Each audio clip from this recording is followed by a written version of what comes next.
As always, guys, don't forget to hit that subscribe button. Also, hit that bell to be notified for future videos.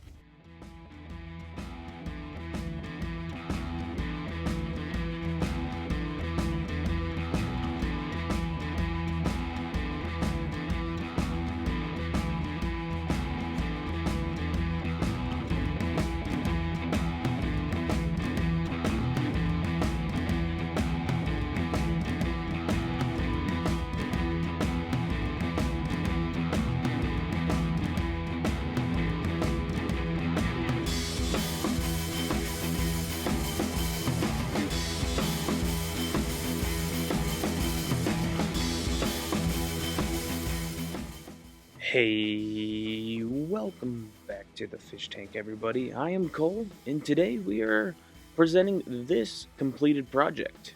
I know it's not our normal, but this is what we got. So, about 6 months ago, my dad came to me with this project.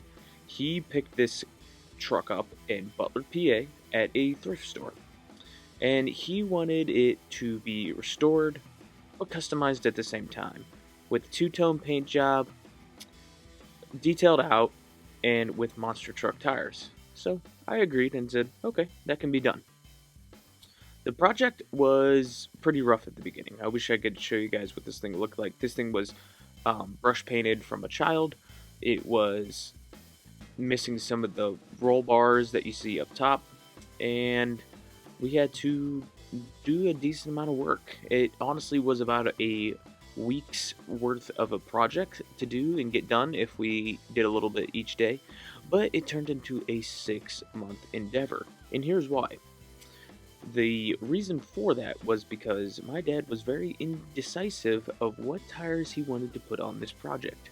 It took a very long time. I told him, if you can't find anything, please order some. We can get some off of Amazon or the Evil Bay. It's not a problem. So, after a short amount of time, not really short actually, I don't know why I said that. It was a long period of time. He finally found some tires after about 4 or 5 months, and then we were able to continue to build this car. As you guys know, there was a couple pictures on Instagram of the process of this car. Um, this truck was, like I said, pretty rough, and what we did to it was we added a roll bar up top. As you guys can see there, you can probably see where the glue marks are. Um, we repainted it. This casting overall was in pretty decent shape. It wasn't that bad. There was a couple of body lines that we had to eliminate, but nothing crazy. As you guys see here, we did a two-tone paint job.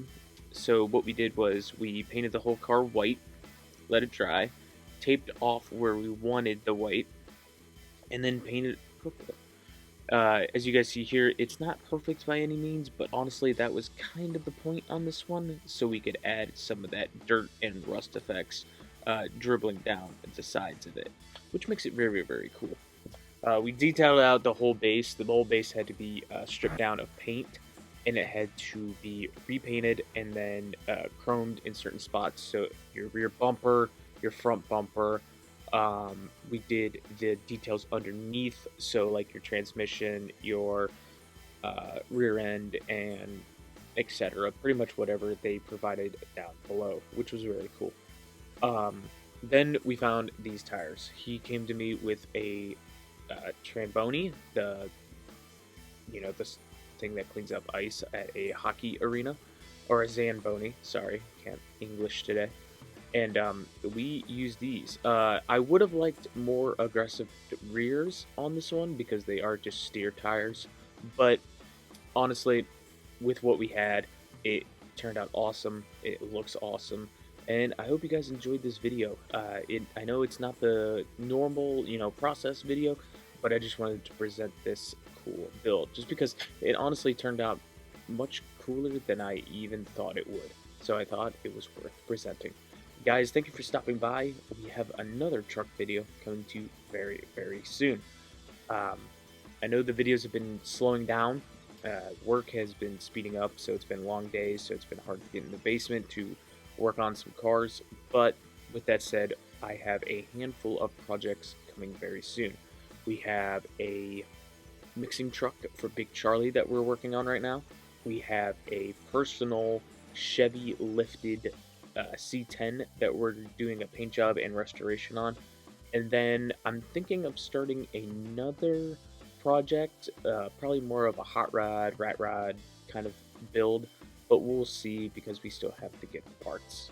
Alright guys, with that said, I hope you guys enjoyed this short video, and I'll see you in the next one. Bye guys.